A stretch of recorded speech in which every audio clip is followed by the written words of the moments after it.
In the introduction, Candace describes how the idea for her book name came about. In 2021, she appeared at the Tucker Carlson Tonight Show on Fox News, where she was discussing Cardi B's performance of her song WAP at the Grammys. WAP, as you might know, is an abbreviation for a wet-ass pussy. Candace Owens is the author of Blackout and the host of Candace. She joins us today. Candace Owens, thanks so much for coming on. It's hard not to conclude they're intentionally trying to degrade our culture and hurt our children.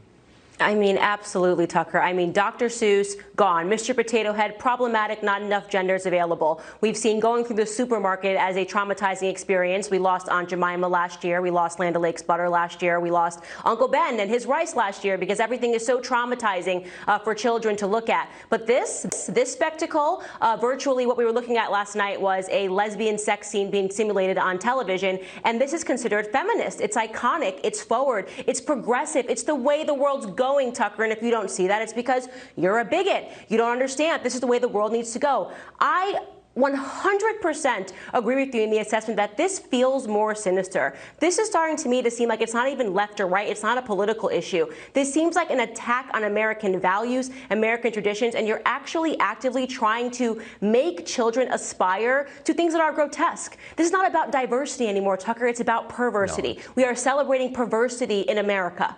Actually, they say many words about it. They call this great. They say this is fabulous, that this is the stuff that children should be aspiring towards.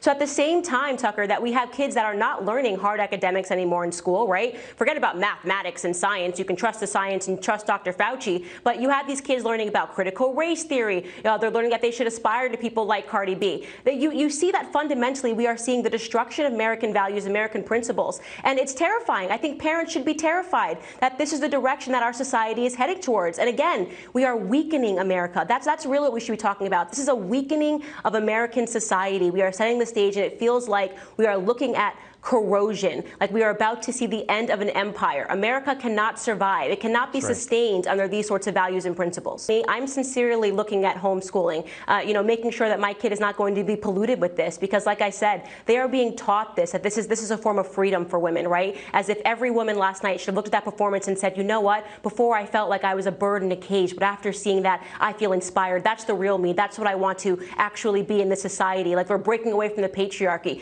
This is not the patriarchy that's keeping young women down. It's display sexualization that is keeping women down in this society. Totally degrading. And but you hate women or something. I mean, who hates women, really? Candace Owens. To which Cardi B replied, well, is this what women should aspire to? And posted a video of Candace Owens at 9 months pregnant, barefoot in the kitchen, making a sandwich for her white husband.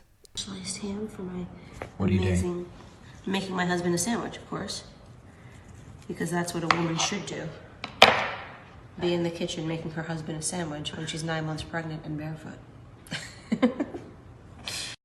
Yeah, that's right, mate. Yeah. It does seem like Candace was just joking with her husband, and Cardi decided to use that against her, which in turn Candace decided to use against all the feminists and reclaim the term "make him a sandwich." In Chapter 1, Candace tackles the feminist claim that there are no biological differences between men and women. She quotes sociobiologist Edward Wilson's book on human nature, where he says that sex at birth determines biological characteristics, and our behavior is governed on a biological basis. Take as an example men's higher propensity towards promiscuity and aggression. Biologically, women must invest 99.999% of the effort to bring an infant to term. Men can neither carry an infant to term nor breastfeed thereafter. Wilson argues that men, or male animals as a whole, therefore have a direct genetic advantage to inseminating as many females as possible, to multiply their number of offspring and thereby increase their chances of survival in the wild. Males are therefore more aggressive, seeking out competition with other males in an attempt to mate. On physical differences between the sexes, Wilson says, pound for pound, men are stronger and quicker in most categories of sport.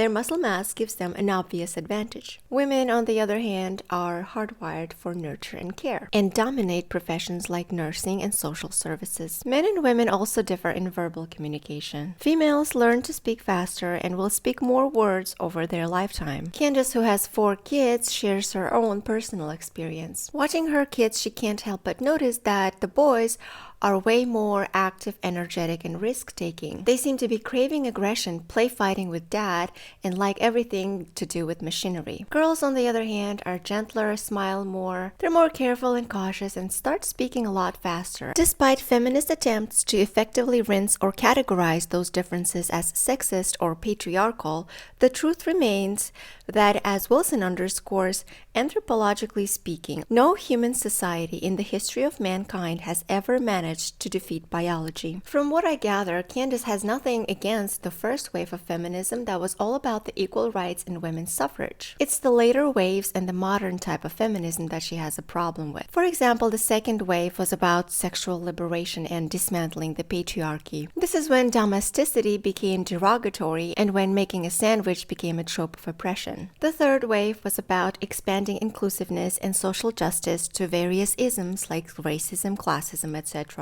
And the current fourth wave is about transgenderism. These last 3 waves, in Candace's opinion, is what goes against objective reality and women's best interests. If you could choose, who would you prefer to carry you and your children out of a burning building, a man or a woman? If you were hospitalized and needed a bedside nurse to assist you throughout the day, would you prefer a man or a woman? If a traditional war of combat were to break out tomorrow, would you trust men or women on the front lines to deliver a win? If your small children needed to be looked after in your absence, would you prefer to leave them with a group of men or women?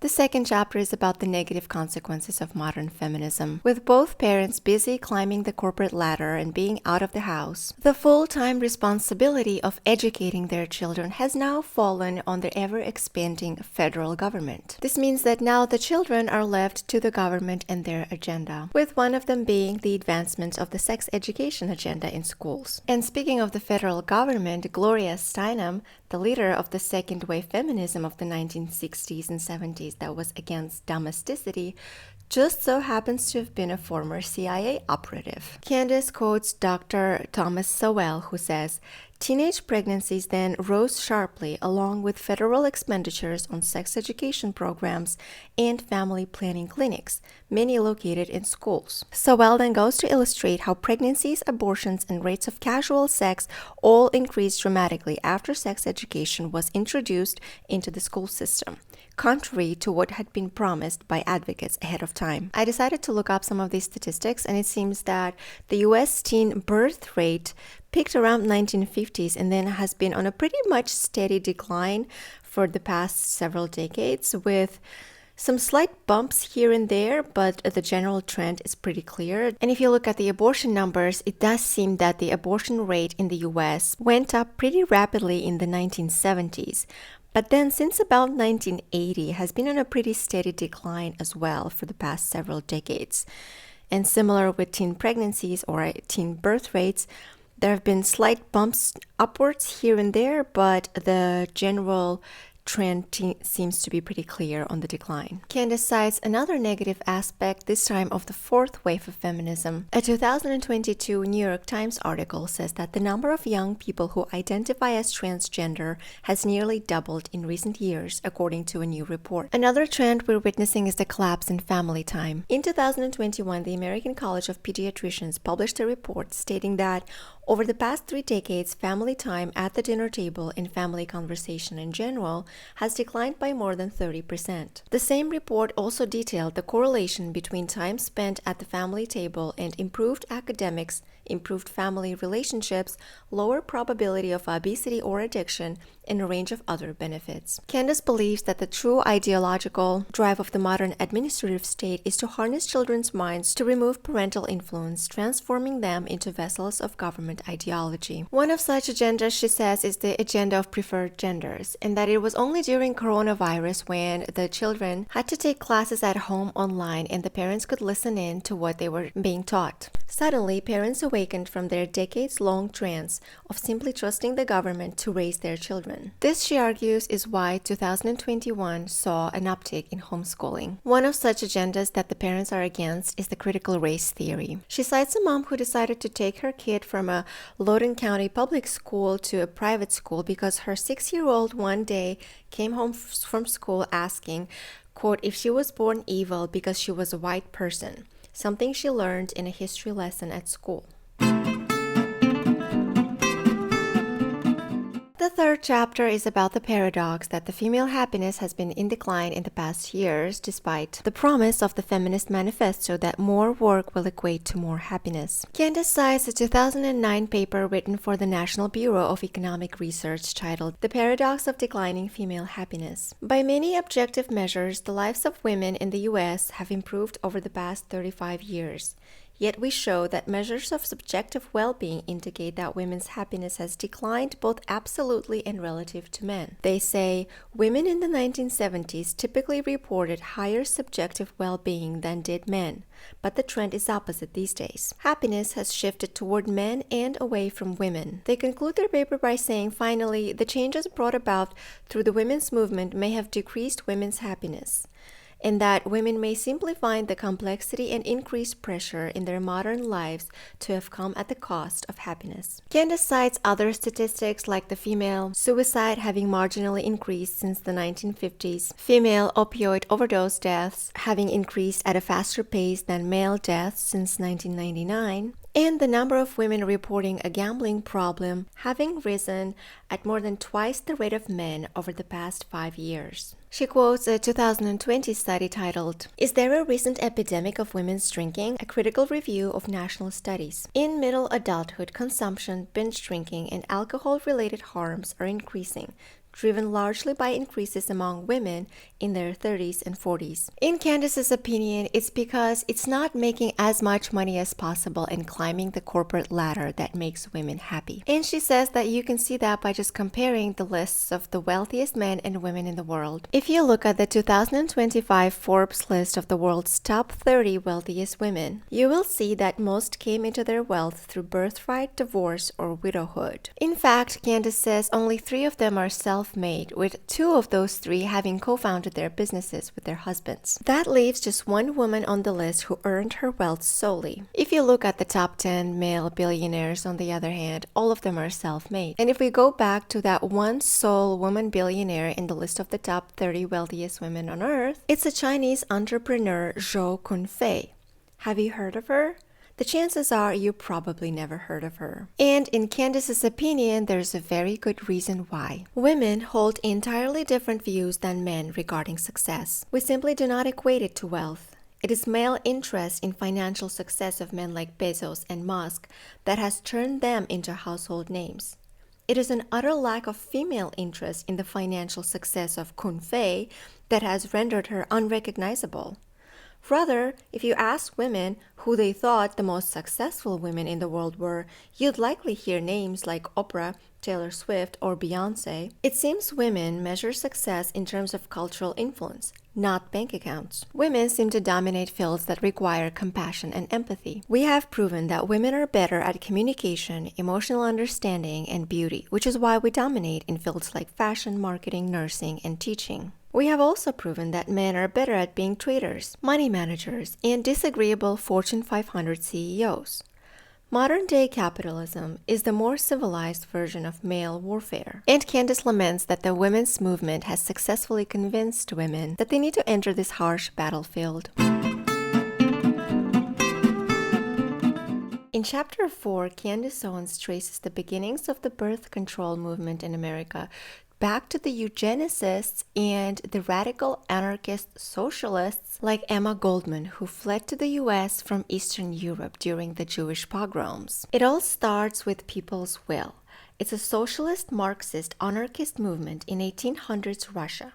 In 1881, they assassinated the Tsar Alexander II. Candace cites historians who say that Jewish families, and in particular women, were overrepresented among the ranks of the radical group. One such person was Gesa Gelfman. She was involved in the assassination of the Tsar and became known as the Jewish killer of the Tsar. This resulted in Jewish pogroms and mass migration of Jewish families from Russian Empire to the US. One such immigrant to New York was a radical revolutionary and anarchist, Emma Goldman. She, according to Candace Owens, was the one who began the birth control movement in America and was the mentor of Margaret Sanger, who eventually founded the Planned Parenthood and opened the first birth control clinic in the United States. According to Candace, Margaret Sanger was an avowed eugenicist. Candace cites a 1923 article that Sanger published in the Tinker magazine titled A Better Race Through Birth Control. The most important problem, barring none, that confronts humanity today is that of race culture.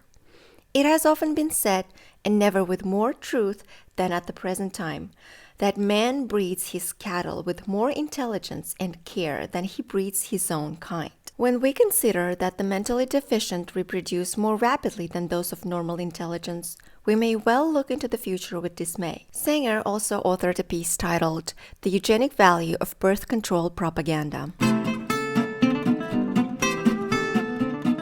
Just like in economics, there are schools of thought like the Austrian School of Free Markets and Keynesian School of Government Intervention. According to Candace Owens, there are two schools of modern feminism: the Dunham School of Ugly and the Kardashian School of Plastic. According to Candace, people like Lena Dunham, who she says is a feminist icon and a clinically obese proponent of body positivity movement, do more harm than good. Because none of the extremes, whether it be anorexia or clinical obesity, is something that we should aspire to. We rightfully take anorexia seriously, and whenever we encounter social media accounts that seem to be promoting it, we report it as harmful content. But when it comes to clinical obesity, to which way more deaths are attributed annually, we somehow embrace the healthy at any size trend and put "this is healthy" on a cosmopolitan cover. The proponents of the body positivity movement say that they are doing the right thing by normalizing the non-skinny, normal-looking female body types. However, Candace Owens says that the healthy, curvy female body is already normalized. She cites both modern and classic cultural examples like the Bridget Jones Diary and Botticelli's The Birth of Venus, which portrays the epitome of female beauty. Candace says, Venus is not insanely skinny. She has soft curves and childbearing hips.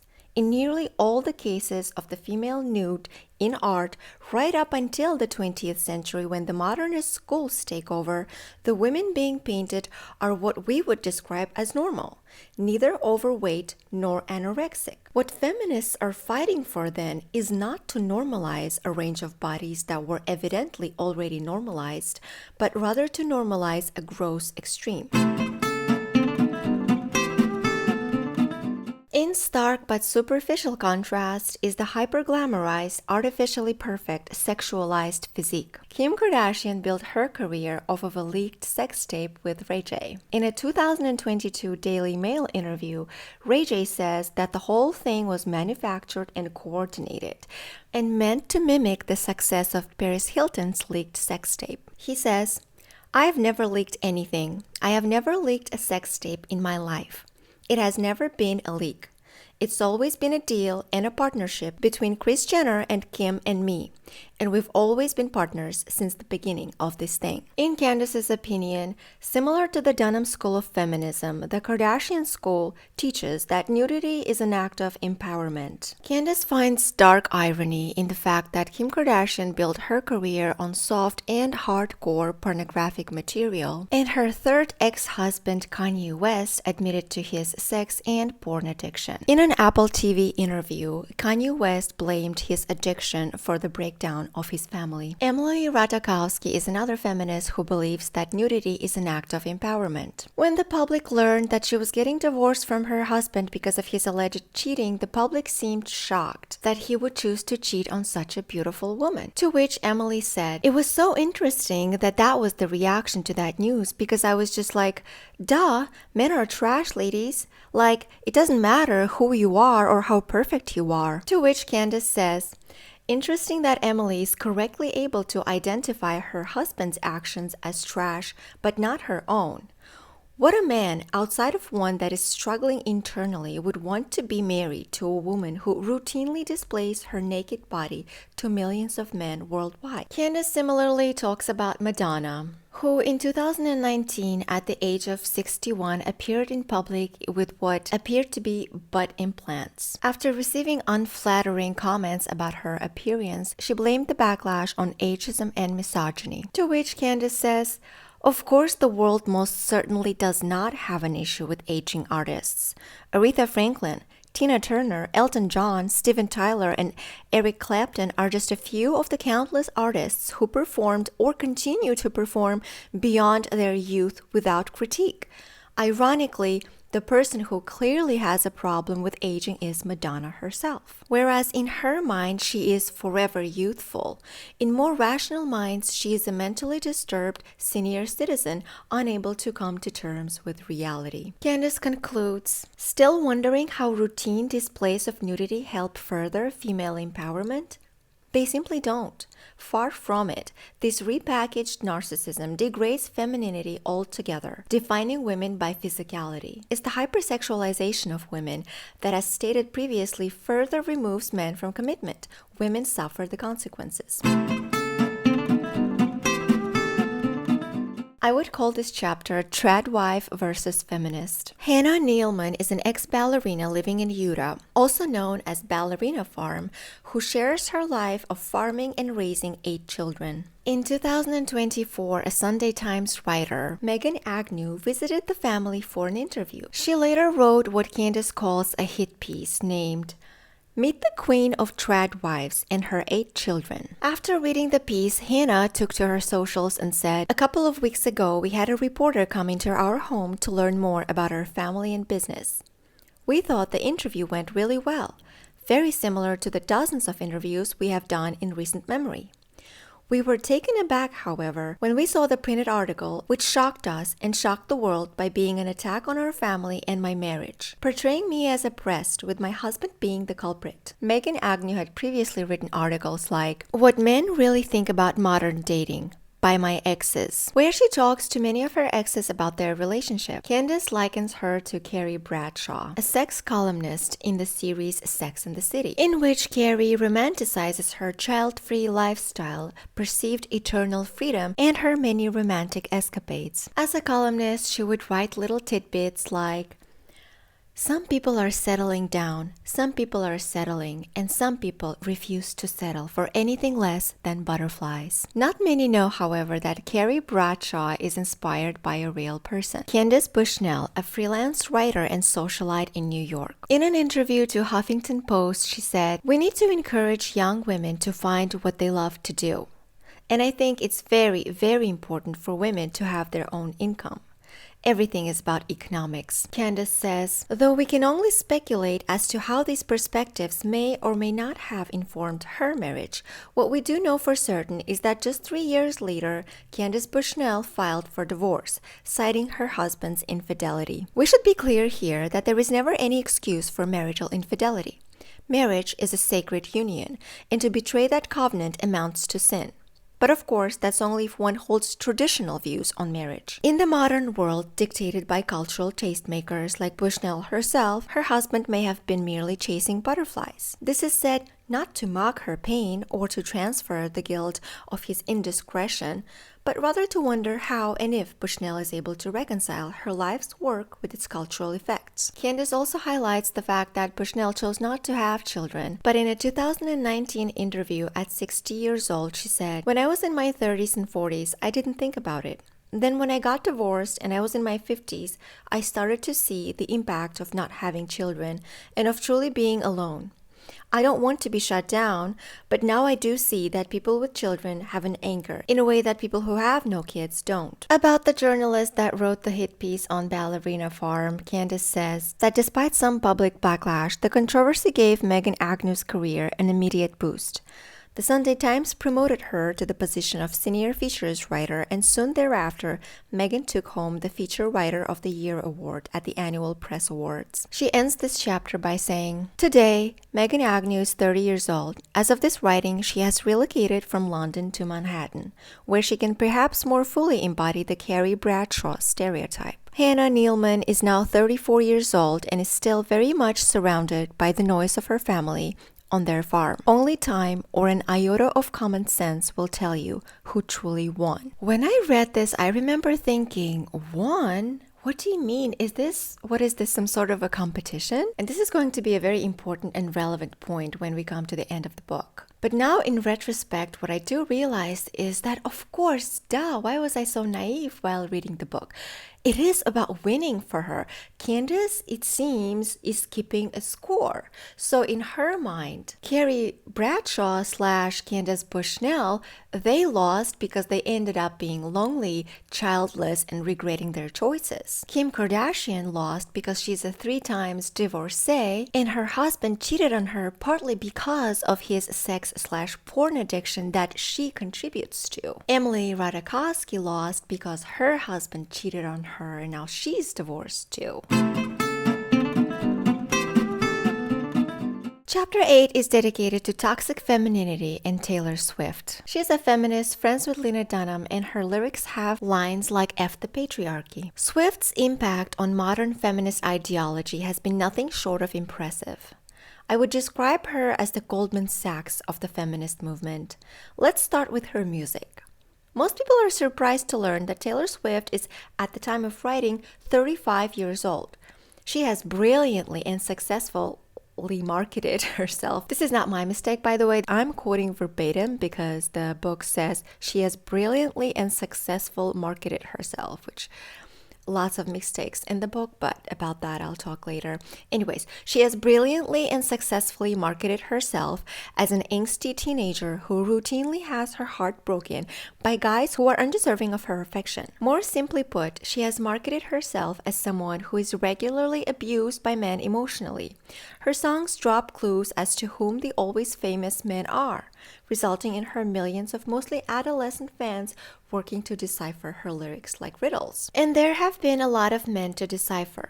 Fellow musical artists Joe Jonas, John Mayer, Harry Styles, Calvin Harris, and Maddie Healy.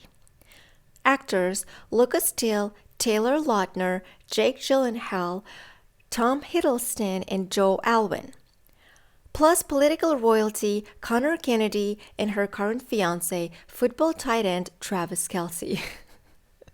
I have to say, when she puts it like that, it does sound kind of funny. John Mayer, who is the subject of her very famous song, Dear John, where he is portrayed as the villain, while Taylor is portrayed as the victim, had an interview with Rolling Stone where he denied her version of events and said that strategy of music is cheap songwriting and an abuse of talent. Candace agrees with Katy Perry's description of Taylor Swift as Regina George in sheep's clothing. Why, you ask? Well, let's start from the beginning. Taylor comes from a wealthy family. Her father, a stockbroker for Merrill Lynch. Mother, marketing executive for a financial fund. When Taylor was 12 years old, they hired her a talent manager. They relocated to Nashville to pursue her music career. So when record executive Scott Borchetta took a chance on an unknown Taylor Swift and approached her to sign in 2005, she was well represented. Candace says, so well represented in fact that her financially savvy father took a 5% stake in Borchetta's new company, Big Machine Records. But when Scooter Braun later purchased Big Machine Records in a perfectly legal and normal business transaction, it turned out that Taylor didn't like Scooter Braun. So Taylor encouraged her fans and the music industry to put pressure on both Braun and Borchetta to release the masters to her music catalog, which would be in breach of the original contract. Candace believes that Taylor on purpose emotionally manipulated her legion of adoring fans. Within days, Scooter Braun was receiving death threats. I came home tonight to find my wife had received a phone call threatening the safety of our children. I'm at a loss. Both Braun and Borchetta had doxing threats afterward. 4 years later, Brown claims he is still intimidated by these threats. In June 2023, however, the press broke the news that not only did Swift's father know about the sale of her music from Big Machine to Ithaca, but he made $15 million from the deal. Brown also offered Taylor the chance to buy her catalog several times. Messages, emails, shareholder details. All of these facts defeat Swift's innocent schoolgirl narrative, but not in the court of public opinion where she reigns supreme. Candace argues that we don't live in a world of patriarchy where men use their toxic masculinity to get their way. She argues that we live in a world of matriarchy where women use toxic femininity to get their way. Some examples of this that she mentions are that in the United States, women surpass men in terms of college degrees. Women live longer than men, and men commit more suicides. Women also hold more jobs in the workforce altogether and hold more managerial positions. There are female presidents and prime ministers, board members, and executives. It is quite literally illegal to discriminate against someone on the basis of gender, religion, or sexual identity. In the outro, Candace presents her 9 rules for women. My 9 true rules for women. Rule number 1 is be beautiful. I have to admit that I did cringe a little bit while reading some of these rules because they say things like, be beautiful, keep your mystery, let him lead. It's kind of like reading dating advice from like a 1950s teen magazine. But anyways, here we go. Rule number 1, be beautiful. Great men like Mark Antony throughout history have illogically risked duty, power, and even death for beautiful women like Cleopatra. A woman's beauty is a natural gift. Trends encouraging women to be fat and find virtue in vulgarity are those that strip women of inherent power. Also, recognize that beauty belongs to nature. It is natural beauty that should be aspirational. Aging is also of nature and therefore a thing of beauty. Wisdom is a thing of beauty. Rule number 2, keep your mystery. Beauty is in part mystery.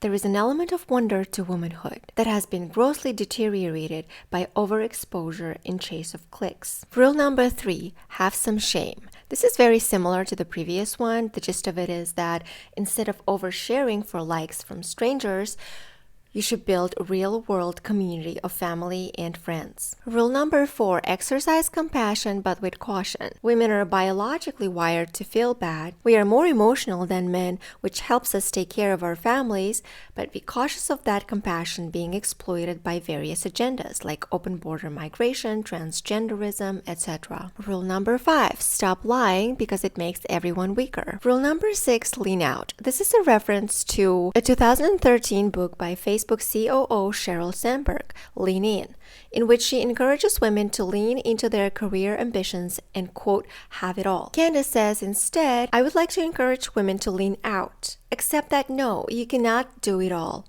And then ask yourself, why on earth would any person want to? With few exceptions, women are not particularly suited to the grueling day-to-day environment of climbing a corporate ladder. And that's okay. Trying to excel at things that don't come naturally to you will not make you happy. Rule number 7, let him lead. Recognize the yin and yang. When a woman fully embraces the feminine and allows a man to embrace the masculine, a balanced union is formed.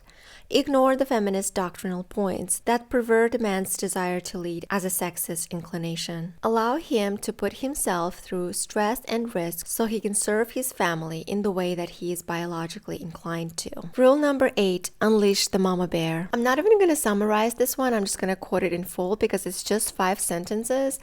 And in each and every one of them, she uses these hyperbolic brush strokes like, there is nothing more aspirational than becoming a mother. Motherhood unlocks within a woman a purpose that transcends all others. Women will never feel more certain of their inherent strength and ability than when it comes to rearing children. There is no task more equal parts challenging and rewarding. Raising children is the most crucial responsibility in the world.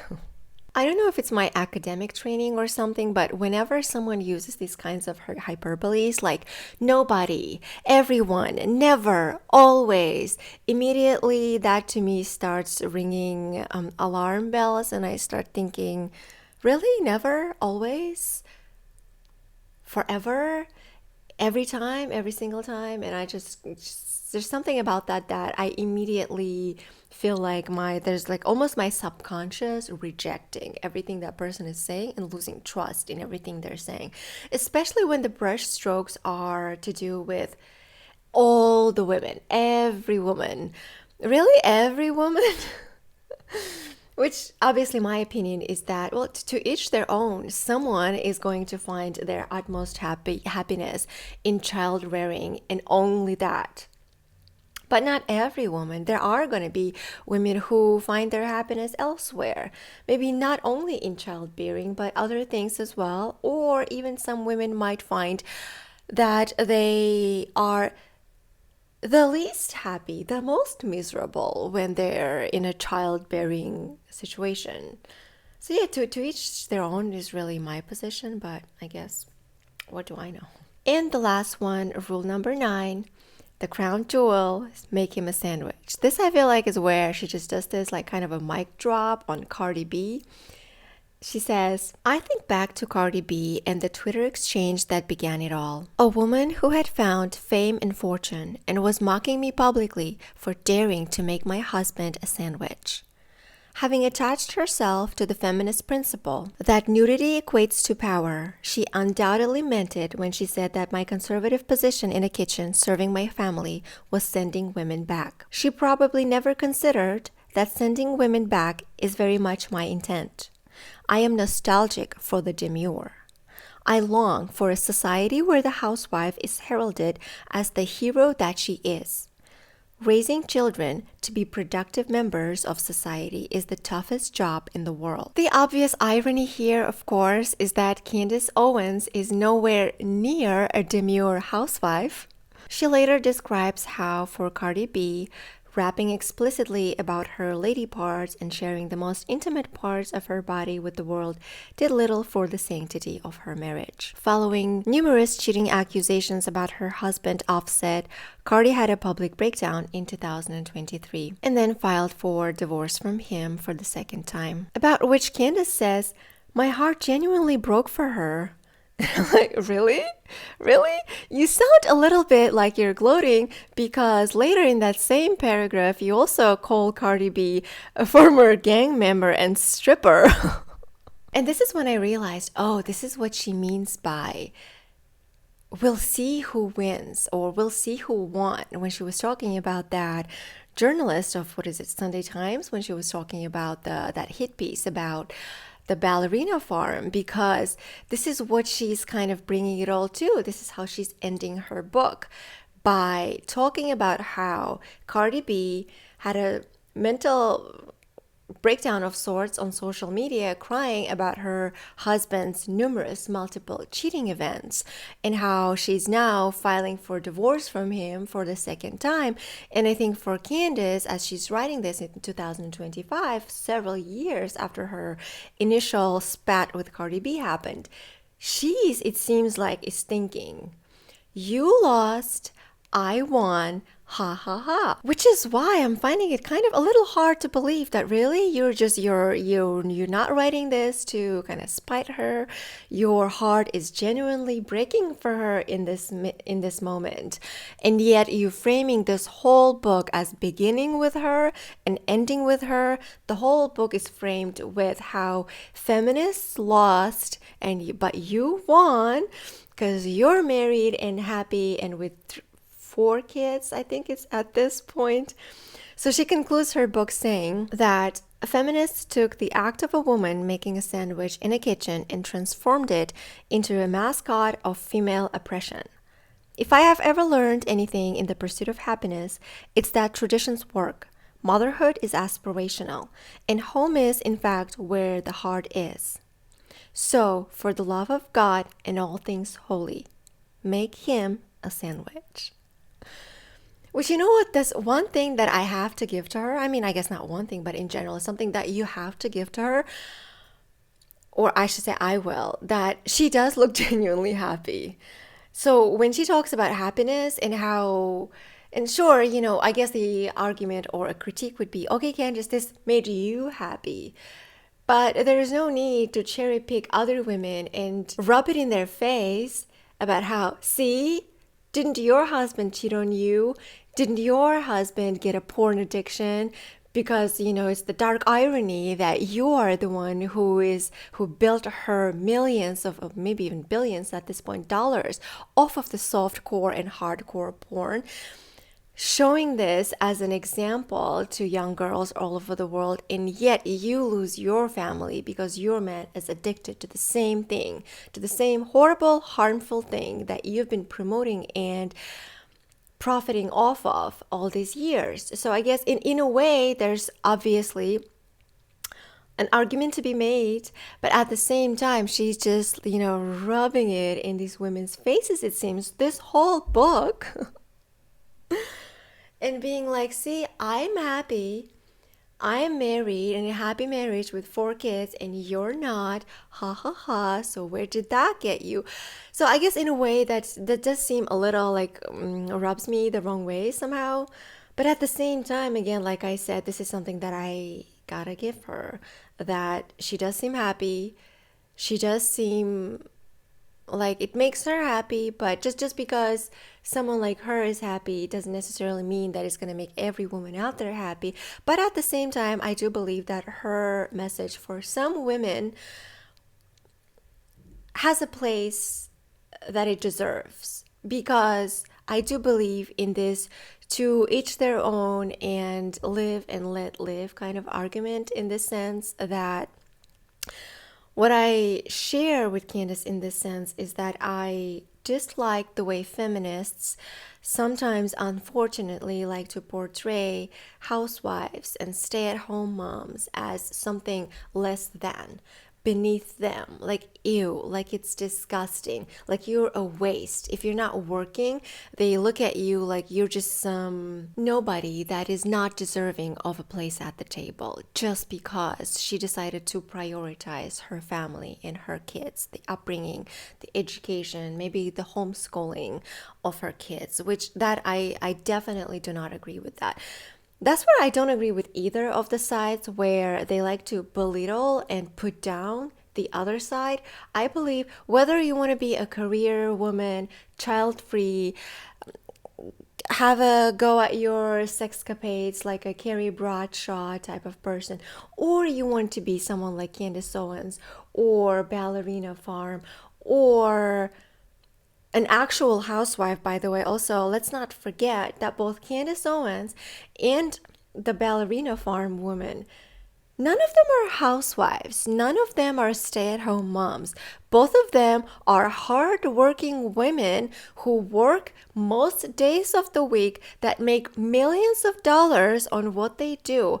They are nowhere near your traditional housewife or a stay-at-home mom who is fully financially dependent on her husband. So neither Candace Owens nor Ballerina Farm have to face the consequences, the negative consequences and insecurities of someone who has to be fully 100% reliant on the husband, on her husband and the father of her 8 or 10 kids. So let's not deceive ourselves here when Candace and Ballerina Farm try to portray themselves as the trad wife. They are not the trad wife. They're the opposite of a trad wife, in a sense that they're bringing in millions of dollars. They are hardworking, professional women, by the way, advocating for you to stay at home, for you to take care of your kids first and foremost. So let's not deceive ourselves here.